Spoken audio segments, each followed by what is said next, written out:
Del 10 al 31 de mayo puedes solicitar la ayuda individual de comedor. Este año el trámite se hará solo por vía telemática. Por eso necesitarás identidad digital, IDCAT, IDCAT móvil u otras opciones. Entra en el web vallgebre.cat y en la portada selecciona el banner Ayudas de comedor.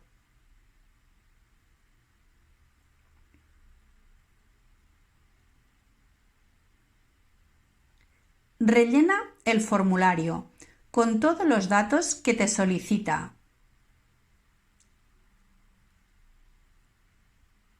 Y cuando finalices, envíalo.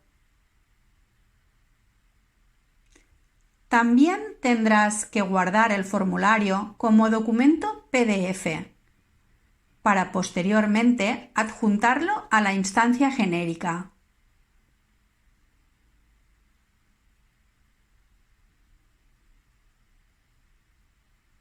Accede al trámite en línea.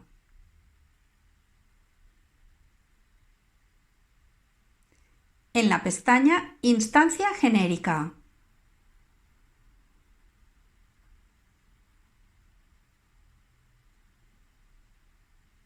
Ahora te pedirá la identidad digital. Identifícate para iniciar el trámite.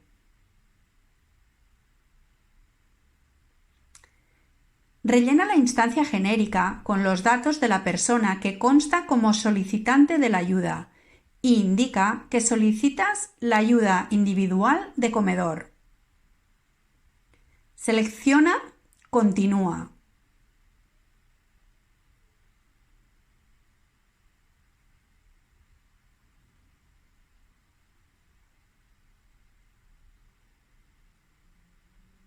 En la siguiente pantalla vuelve a seleccionar Continúa.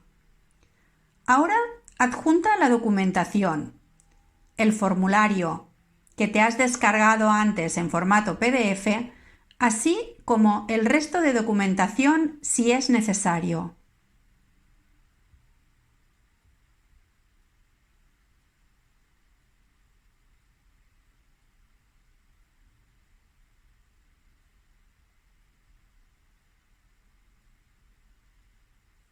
Y ya has acabado. Si todo es correcto, envíalo.